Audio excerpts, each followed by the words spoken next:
Jingles are back, baby. Shabuzi and Montel Jordan are writing commercial bops to push product, and I can't tell if I'm loving it, but I will be singing it.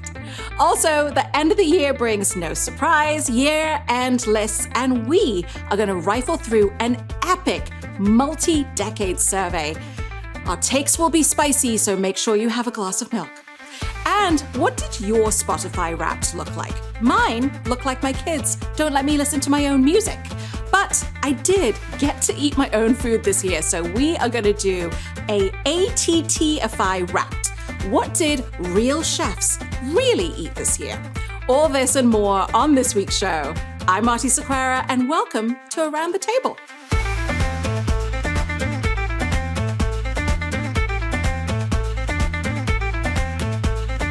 Hey, we're a new show, so let me break it down. It's a little complicated, not really. Every week, I invite some of my favorite friends to bring their beautiful faces and spicy food opinions to this table. There will be 3 rounds and a quick fire. Every round, a new topic to explore. And after each round, everybody gets stickers. Yay! But only one of our guests will get a gold star. Whoever has the most gold stars at the end of the show gets 30 seconds to talk about whatever they want. And we all have to listen. Yes, you too. Don't scroll past it. This week, I'm joined by 3 of my very favorite friends from the world of food TV and really just in life. My first guest is a fellow Food Network star winner, but also sistery to me in so many deeper ways than that. It's Damaris Phillips, everybody! Pew, pew, pew, pew, pew, pew, pew, pew. I didn't recognize you with your glasses. I can take them off, but I just can't read anything up close. You're fine. Honestly, I should be wearing mine too. Now we all match. Oh my. Oh gosh. Okay. And another Food Network star winner, because we really do like each other in real life. From Brooklyn to Boca Joe, it's Justin Warner. Yay. Thanks. Yay. And my next guest is a bit of a ringer. He's been writing and talking about the fusion of culture and food on camera and on the page for decades. He's so old. It's Troy Johnson. Oh, wow. I just felt the dust fall off of me. Wow. Welcome, you guys, all of you, to Around the Table. Let's get right into our first topic. Food jingles are jingling. Panel, is there a food-related jingle that lives in your cranial apartment rent-free? Mm-hmm. Oh, it's got to be the Kit Kat bar. Kit Kat bar, give me a break, give me a break. A little doo-wop, a little bit of a beat, a little bit of like a Sugar Hill Gang vibe to it with a chocolate snack. Yes. That's very good. Justin, you got one? Yeah, I'm pretty sure it's from Taco Bell, but it was like 69, 89, 99 cents. Life's hard. Eat soft. And Life's hard, I don't eat remember soft. that one. Yeah, life's hard, eat soft. And, you know, that made it out into the world. Yeah, that totally tracks for who you are, by the way, Justin. Life's hard, eat soft is like, yeah, that's why I eat ramen. Yeah, fair. That's like the marketing, the marketing people that should have stopped that one, let it go anyways, and it was a glorious mistake. Yeah. I love it. I didn't even know that existed. Dee, do you have one? I have 2. I know that's not allowed, but I've got 2, which is very funny because both of them are meat related and I eat very little meat. So, number 1, I want my baby back, baby back, baby back. Yes, Want my baby back, baby back, baby back. Yeah, that one is so good. And then the other one is, oh, I wish I were an Oscar Mayer wiener. Oh, that's so That good. is what I'd really like to be. It's such a weird one, though, when you're saying, like, I wish I was a wiener. Not that My Bologna has a first name? Oh, that one's good, too. Oh, that's good, too. Bologna. God, now they're in there. But no one knew how to spell bologna before that. It was like, it was this weird G, you know? And that educated America. But did they tell him how to spell it correctly? I can't remember. Anyway. Bologna. Oh, okay. That is correct then. Yeah. I always thought it was Baloney, but I did not grow up here. My favorite, everybody knows it, is the one from the Laughing Cow cheese, the lavash kiri. Lavash kiri. What are you talking about? No one knows that, Has Aarti. ever heard of it. Not a single soul outside of some really interesting country. I don't know. It just sounds like a very magical place. But What? Austria. It's saying the cow that laughs in French over and over. Oh. La Get vache it? Carrie? Is that what it is? Yeah. Yeah. See? So La catchy. vache Don't you Carrie. Well, anyway, Domino's is running a slick new rebrand, including a new jingle rendered by country star and open nostalgist himself, Shaboozey. Krispy Kreme is pulling the old remix a classic technique. They're having Montel Jordan belt out a new version of his 30-year-old jam. Does that make you feel old? Because it makes me feel old.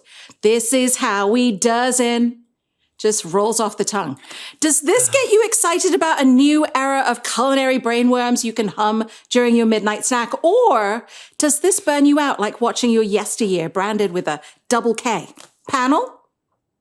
I love a jingle. I think it's the best marketing. I think it's so smart. I'm an earworm person, so if you just mention it, I'll sing it the whole day. So I'm the perfect clientele for this. I think it's also good that I like it. I'm like, I love them. I love a jingle. Oh yeah, I'm a lemming, Love and that's it. my leader for sure. I mean, Justin Timberlake did it with McDonald's. You remember? I'm loving it. You know, I mean, Rolling Stones did something for Rice Krispies way back in the day. And if Mick Jagger put his big lips towards capitalistic jingles, I'm all in. Like, come on, that's it. Great. Speaking of big Dirty. lips, Justin Warner, what do you think? I don't know. It's difficult because I don't like when things live rent free, especially when they're an advertisement. Yeah. And I don't like that I could, how do I explain this? Nonchalantly just advertise something simply by opening my mouth and allowing what is in my head to come out. So I feel like it violates me just a little bit. But It is, yeah. if the jingle's good enough, as long as it's good enough, I'm okay with being violated sometimes. But like nothing's picture worse your tinfoil than hat. the local car dealership song in your head, and you're just like walking around talking about billion Fords. You know what I mean? I'm like, Mossy Nissan. yeah, what's wrong with me? But you remember the dial 459-2222 and get a Mr. Gaddy's pizza delivered. If it wasn't a song, it wouldn't be there anymore. That's why they do it, right? Is Yeah, you but- remember things better when they're in song. But it also like reminds you of a time. And I Yeah. think that the thing about the jingle is like, yeah, it's living rent free, but it's also like so nostalgic of a time when we were real human. And like there is something about music that is so human, and maybe it'll make people have a jingle job again. Like all those people are out of work. Yeah. I know. And a jingle hangs a billboard inside of your heart. You know, I mean, that's really what it is. It just kind of like it brands you a little bit. And like to Justin's point, I do feel a little co-opted. I do feel like my soul has been, put into, their marketing team, but Yeah. I like it. I'm down. Co-opt me. What about if we came up with one for your restaurant, Justin? We're good. We use I'll- word of mouth. Let me think about it. I'll send Okay, it take to your you. time. Okay, panel, if you could cook up the next artist, song, food, brand combo, who or what track and where or what snack? Go. I just want to hear Chris Stapleton sing about Staples. That's all I want to do. I know that's not food. Like you're as smooth as an ergonomic office chair. Yes, I would buy anything that Chris Stapleton has to sing to me about, for sure. As a desktop risk protector. Tom Waits and Arby's. Ooh, Tom Waits and Arby's is a good one. dang, So that yo. one. It's one. What about Damaris Phillips in a ramen house in South Dakota? There you go. Hired. Let's ink it today, right here, right now. That is happening. If that is not happening after this episode airs, I want to give I a have sticker failed to you. Justin. Yeah, I want to give a sticker to Justin for that one. That was Me too. fantastic. All right. Yeah, don't worry. I'm writing it down. Okay, let's take a look at who earned what stickers this round.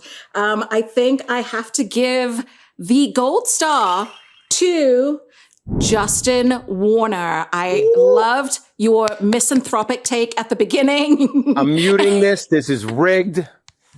And I'm also selfishly invested in this jingle happening for the ramen shop. So Heck gold yeah. star to you, Justin. Wow. An Anthropomorphological? You're not helping, Troy. An anthropomorphic pizza slice sticker for you, Troy, because you tried to help me with that. And Damaris, you get a sleepy turtle because you're bringing up the rear for now. But hold on to your hairs. It's still anybody's race. But what about the Bokujo yo yo yo? Bokujo yo actually, yo yo. Ramen in the house. Ramen in the house. Hey, and Damaris, I live in Southern California. People pay a lot of money to bring up their rears. So congratulations. Oh my gosh. Oh. All right, let's move on. Our next story is almost the end of the year, which means presents and New Year's Eve parties. But first, year-end lists. And one of the coolest, in my opinion, was from Food and Wine magazine, doing 25 in 2025 on their 25th anniversary. They cranked out a list of the things that shaped our era's food culture. But first, panel, as real food professionals, do you read lists like this? Justin? Only when it's required for a podcast from my dear friends. I just want to keep my head buried in the sand, you know? I don't need a critic telling me about the past. That's just me. Sorry. I'm in like my Scrooge era, you know? Since you brought up critics, Troy Johnson, our resident critic, do you read lists like this? As somebody who is, because I own a media company, I'm forced to do these all the time. And we are forced to discuss them all the time. It is definitely part of my sphere, not necessarily loving every single minute in these lists. You know, I'd rather write long form treatises about agriculture and culture and food and everything else. And then somebody else on my media team is like, that's bull. How about you do a top 10 list, all right? That people actually want, Troy. Why don't you stop trying to be so esoteric and just give me a dang list? My funniest one ever was when the New York Times said that mushrooms are the new ingredient. I was like, is somebody just walking around a grocery store? They're like, that's it. That one. That'll do. Yeah, I love that. Damaris, do you read lists like this? You know, I do. I especially read the ones that are forecasting for the future because as somebody who makes a lot of content, I want to be making content that's going to hit ahead of time. So I do read the list of what is old because always what is old is new again. I don't know. I like that warm fuzzy feeling that you get when you see it and you're like, oh yeah, I totally forgot about feta cheese, or like, oh yeah, balsamic, R.I.P. You know, like I it. Remember the balsamic glaze when that was the hotness? Everything. On everything. Single-handedly saved Brussels sprouts from being boiled into submission. That is true. That is true. All right, well, let's take a look at this list. It has Yelp, which made every diner into a critic. It has TikTok, which became the new buzz machine. It has farm to table, food trucks, molecular gastronomy. Panel, what did they hit the bullseye on here? Obviously, you know, somebody starts talking about molecular gastronomy. I think they hit the nail on the head in terms of it was definitely a movement.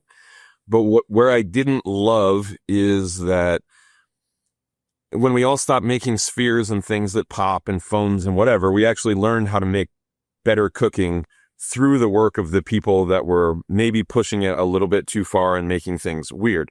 Like everybody knows now that xanthan gum is culinary duct tape. And I wish they kind of would have talked about how it wasn't, yes, it was for novelty's sake. And that was how you got, you know, butts in the chairs in the, you know, waning or early eras of social media is like foams and stuff. But now that all of those things are rapidly available, it's made us all into better cooks by having more tools in our arsenal. Not everything needs to float, that being said. But a little xanthan gum should be in everybody's kitchen. You know, I don't know that we'd have the gluten-free bread movement that we did without. Yeah.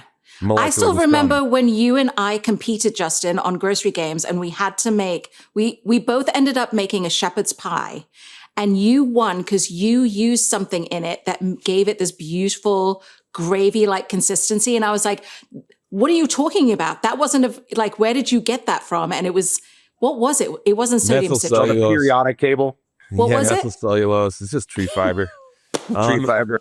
Yeah, methylcellulose. It gives things that ideal glop texture that you want for like that sort of Swanson-esque gravy texture. And I will always hold it against molecular gastronomy that is why you won in that. I'm just kidding. The glop factor is so gross. I know, isn't it? It so is, but gross.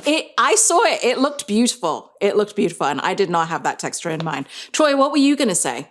I was going to say reality TV shows. You know, it's funny because I go back and forth about actually liking being a part of the industry and not liking it. I'm like, you know, what I love about it is Americans love a decent hair pulling, right? We're gamblers at heart. We have a little Kenny Rogers in all of us. You know, it's nice to watch someone cook, but to watch two people cook and pick a winner and have investment into that race. We're a champion culture, winner, loser. I think that's why we struggle to like soccer so much, because you always end up in ties. It's like, no, this is an unfulfilled destiny.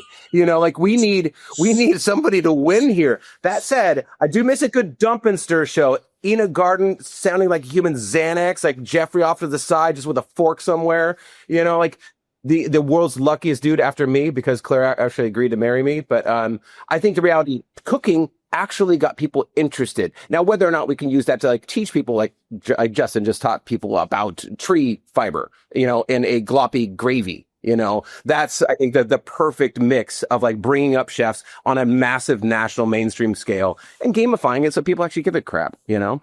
Yeah, I think it pulled people who don't care about cooking into cooking. Yeah, right? and then all of a sudden you're like, I heard him say xanthan gum. What the hell is that? Yeah, exactly.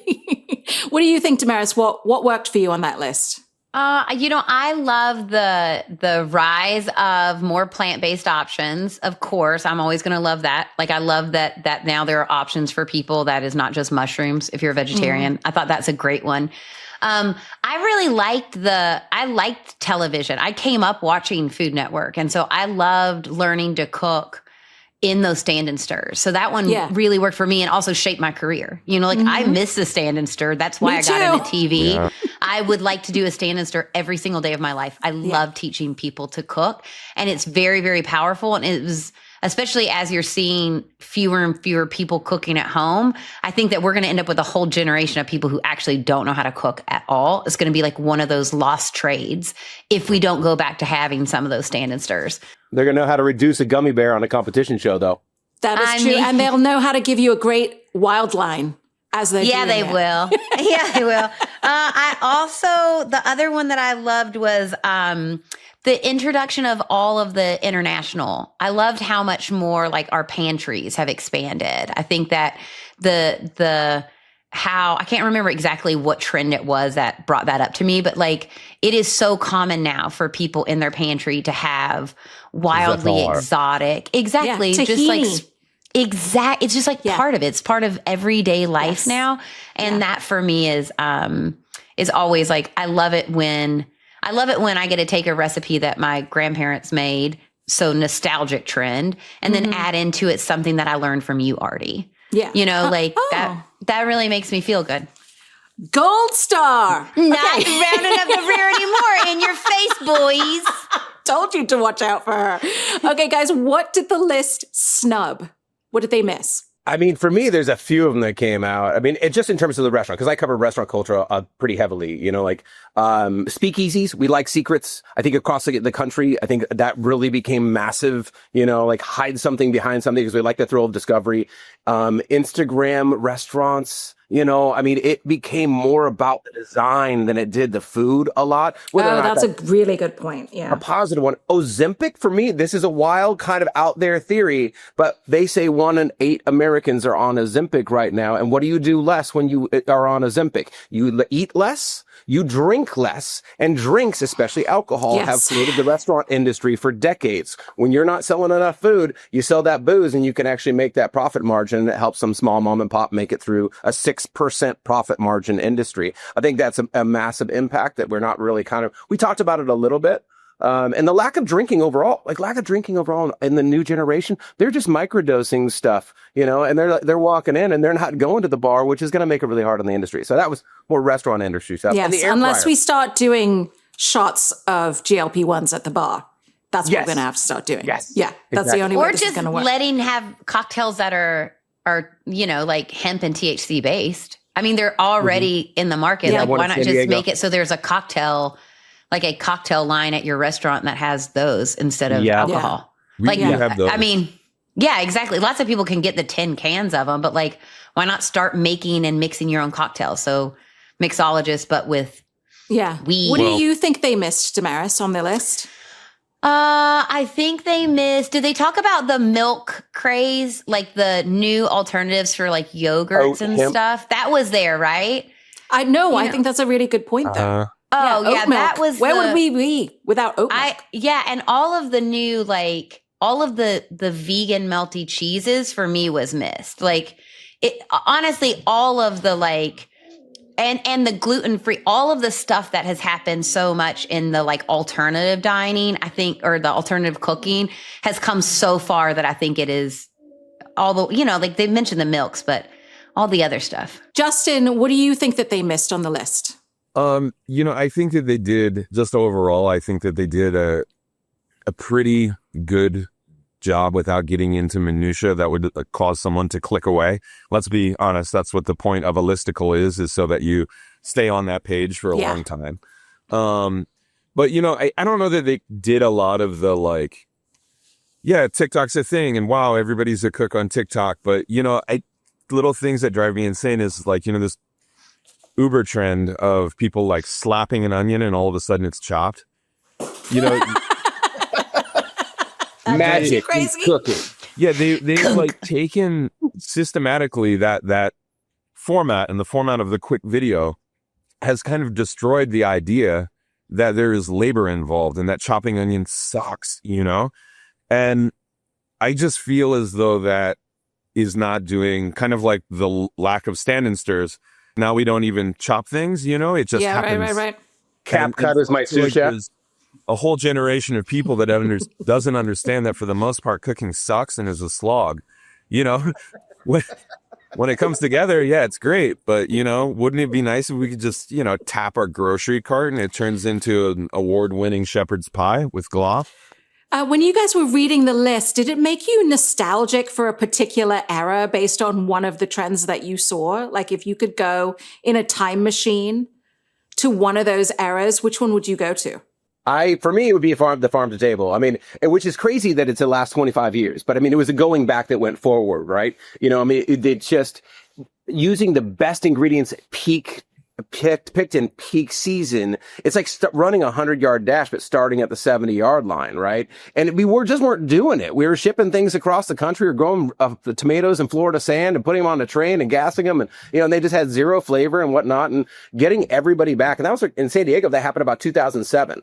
And that's when every little restaurant, it wasn't just the trendsetters, it wasn't just the hotel restaurant that had the 3-star Michelin star James Beard chef. It was every little bistro was like, okay, no, I'm going down to the farmer. I'm making a relationship and we're going to have this really good ingredients and I'll just put some olive oil on it and it'll be great. And that to me was revolutionary by going ancient. Yeah. Damaris, you're the queen of nostalgia to me. Yeah. I really missed I miss the stand and stirs. I miss the time when it was like such a big deal to learn to cook from somebody on TV. I miss that. Like, I think it just breaks my heart that that's not part of mainstream, like cable food culture anymore. Like, I miss a time before we competed over whose food was the best. Justin, what era are you nostalgic for after looking at the past 25 years in food? Yeah, so for me, there was a moment pre-recession where molecular stuff had started to creep in and high-end dining was real, like it hadn't jumped the shark, and fun was not the new fine. I feel like I lived through that in New York, and there was just a time where like killer expensive restaurants were using great technique, also combining some farm to table elements in it. And it just seemed like, I don't know, in the early aughts, things were just really like coming together and popping, and social media and Yelp was not part of it yet. And it was just a way that if you had a great idea as a cook, you could put it on your menu, and it wasn't necessarily viral. There were no rainbow donuts yet, rainbow bagels yet. And there's nothing wrong with a rainbow bagel or a Corona or something like that. But like the pre-Corona, pre-recession New York, when people were really trying based on culinary merit to make incredibly exceptional and new food via farm to table stuff. You know, we were eating sea beans, like, Yeah. I know. and that was like I a novelty, love sea beans. Yeah. Yeah. Yeah. And we also had time to work on it, right? It didn't have to work right off the bat because an influencer was coming in the next day. I will tell you, I cannot wait for our anniversary episode so we can like get super meta on our own takes. You guys were on point today. Let's see. I'm going to give a giant gold star, and not just because she said that she loves me, to Damaris Phillips. And I think that this idea of stand and stir shows having such an impact on not only learning how to cook, but appreciating it was sort of running through everything all three of you were saying. So big gold star to Damaris in this round. Here's a 2026 novelty glasses sticker for you, Troy, because you'd look awesome in these on December 31st. And that leaves Justin. You get the Disco Santa sticker. Oh, thanks. All right. So thus far, we have got Damaris with a gold star and Justin with a gold star. So this one's for you, Troy. You got to bring it home in this round. You ready? Okay. Maybe Okay. No, absolutely not. No. All right, it's Spotify Wrapped season. And I don't know about you, but my feed is full of people posting their most listened to songs and albums, confessing how actually cool or not they are. We thought it would be fun to do a food version. So welcome to Around the Table's At-ify, A-T-T, get it, guys? At-ify Wrapped. Okay, panel, let's get honest. Who was your number one artist of 2025? Meaning, whose cooking did you eat the most of this year? Costa. Mine? Troy said Costco. Yeah. Why does that not surprise me? Yes. Such a mess. I've got a 4-year-old, and I've got to run the media empire. I'm like, Disgusting. bedia, donuts. And by 4-year-old, he's talking about himself, right? We all Dino know, nuggets, we dino all nuggets, know what dino that nuggets. means. Queen 'em on. Don't you have a little one, Justin? Yeah. So my answer is common sense. That's our local gas station chain. Is the thing, man, like when you can make a choice that like you're going to attempt to sit down and eat with a 2.5-year-old, but in all reality, you're going to end up dancing. You're going to end up running around. You're going to end up saying, sit down. And so I just like to focus my energies on making sure that he actually eats. And then I want to eat when I am comfortable. And when I am comfortable, it is only when I'm in my Jeep. It's got a nice little heated seat. It feels like true luxury, I'll smash one of those rolling chicken things. You know what I mean? It's like You got a panic Jeep? I love when pretty much. That's my safe space. And so Wait, what's I'm a not kidding rolling you, chicken man. thing? Oh, it's like a rolling buffalo chicken log. It's absolutely processed. We can thank Ferran Adria for making that. Yeah, for sure. At that gas There you station go. specifically. There's some That was his molecular lab. gastronomy. Who cooked the most for you, Damaris, or whose food did you eat the most this year? Mine? Like my own Of food? course, yes. Like, we So eat at much home. R&D. No, I mean, but also like we just eat at home. Unless I'm traveling, we eat at home almost every night. I don't like to go out to eat that much. It takes too long. The chairs are never comfortable. I am with Justin on eating in the car. I do love eating in the car. Sometimes I'll get takeout. Oh, I love it. I'll get takeout from a restaurant and eat it in the car.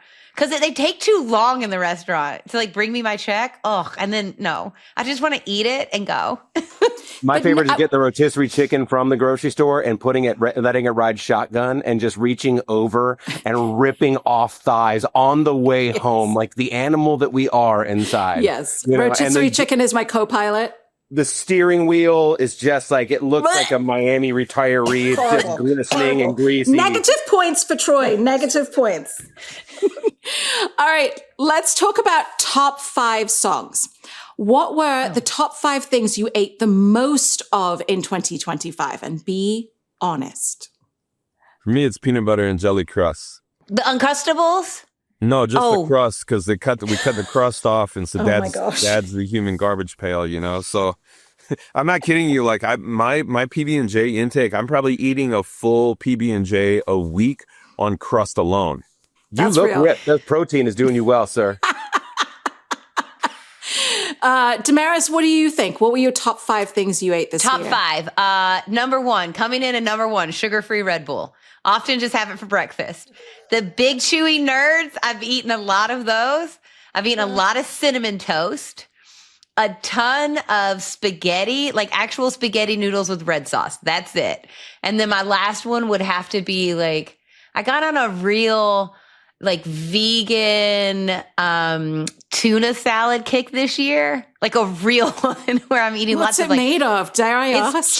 It's chickpea and hearts of palm, and then like a little nori. It's delicious. It's so good. I love it. I eat it all of the time.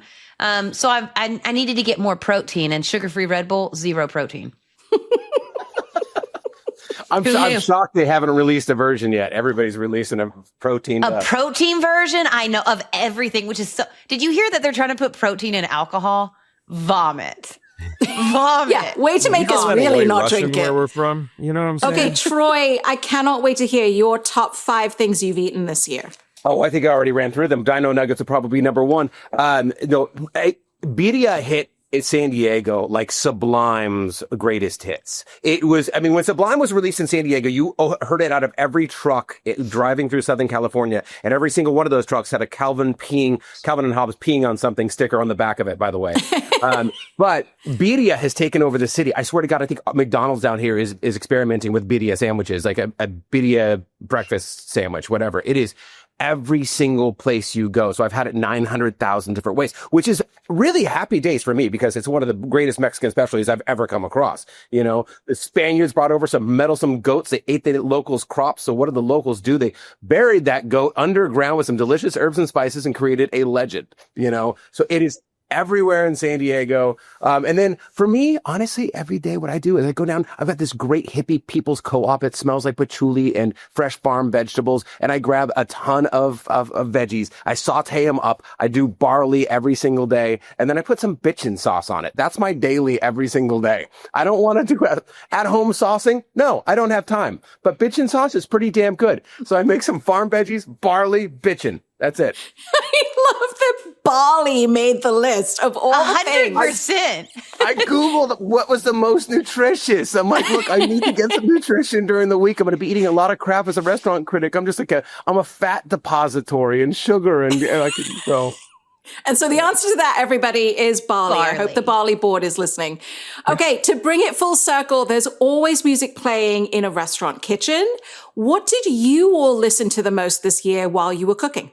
Zach Bryan is so tired of my...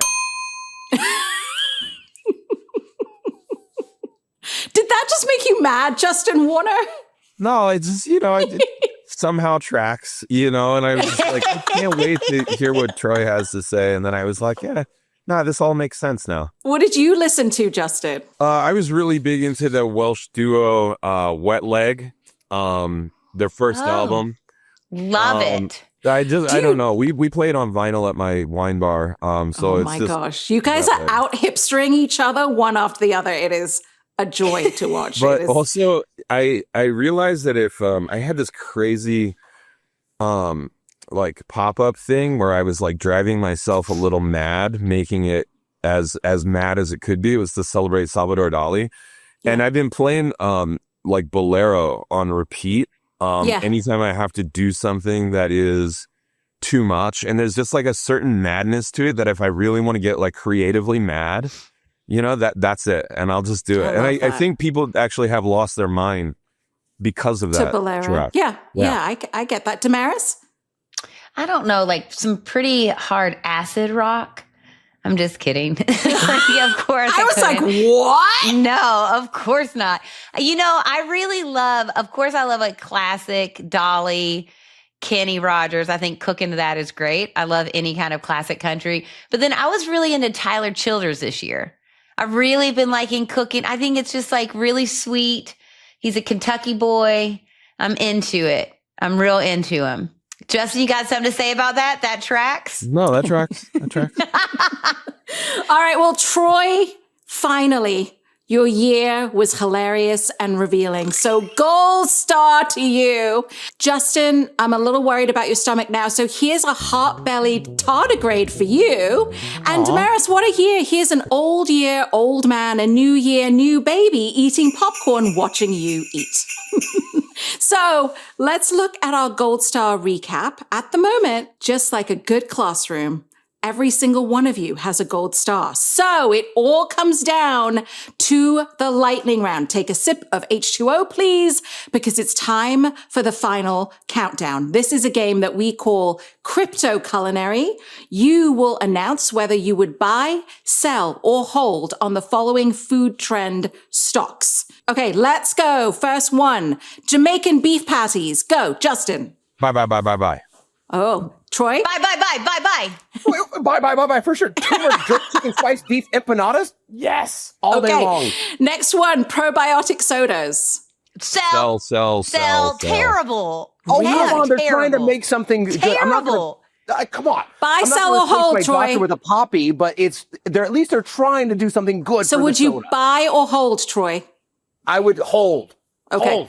All right, next one. You guys better have the right answer for this one. Kashmiri chili powder. Bye.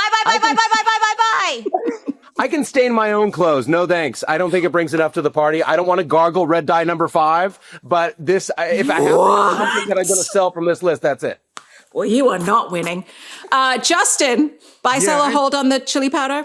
Yeah, I'm just a hold. I need to see a little bit more evidence, and sometimes I find that when things are starting to trend, that's when it two roads diverge in the yellow wood. Sometimes it's like Aleppo pepper, right? Like Aleppo pepper is now like, in the hallowed halls of Culinary. But definitely there was an opportunity there. And I think harissa went the opposite route, where it just became so overplayed that now it's like, ugh. Again, I love that you just quoted Robert Frost in this round. Okay, next one, yuzu kosho. Hold. It's the perfect thing. I want to douse myself in it every single morning. I mean, it's a new truffle oil for here in San Diego. Oh, no. Okay, so you're a buy? Lemon and hot sauce and salt all in one condiment. Okay, It's Troy's the a perfect bowl buy. of spice. Justin, what do you think? I literally have it on the shelf right here, selling it. Okay. So I'm buying more of it so that I can continue to sell it. Because, what I think Troy is saying here is that, for people that want like a punch, a pop of something new that just is big, yuzu kosho is kind of it. Here's the problem that I've had so far, though, is I've gotten, I guess, a couple of cheap ones because it's getting so popular right now. I think they're just like not great. They're like knockoffs and it tastes nasty. And so I'm holding because I'm hoping that it kind of tames down a little bit, because there's been a couple of them I was like, ooh, this is just nasty. I just got rid of it because it wasn't good. Well, speaking of nasty, I just played my cards here. Is it the future or is the apocalypse all over again? Lab grown meat. Go. Buy, sell, hold. Buy, Damaris. I'm going to buy. Sell. Hold. They're not there yet. It's a Franken meat and they've got way too many ingredients in it. It's not really healthy, but we have to start tinkering with the future. We got to start doing this kind of stuff.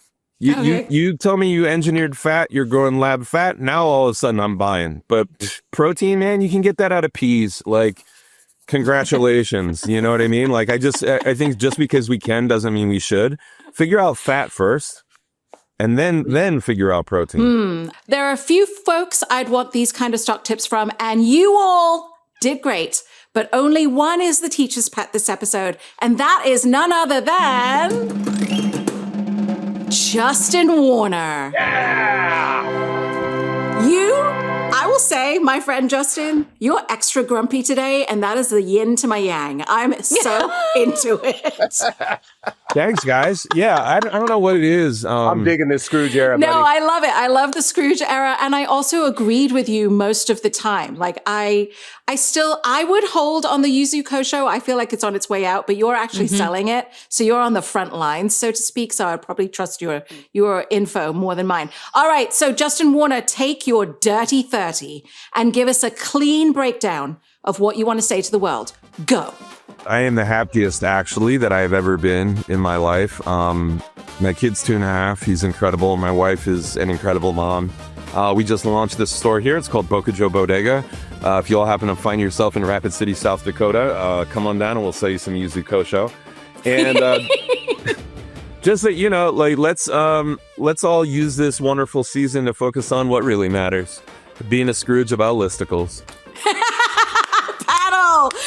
That was very good, Justin. That's how it's done. Well done. I'm giving them all my stickers. That was fantastic. No, save your stickers. They're collectibles. You guys, you are the best. One of you is the best of the best today, but on any given Sunday, any of you could run this table. I love you all so desperately.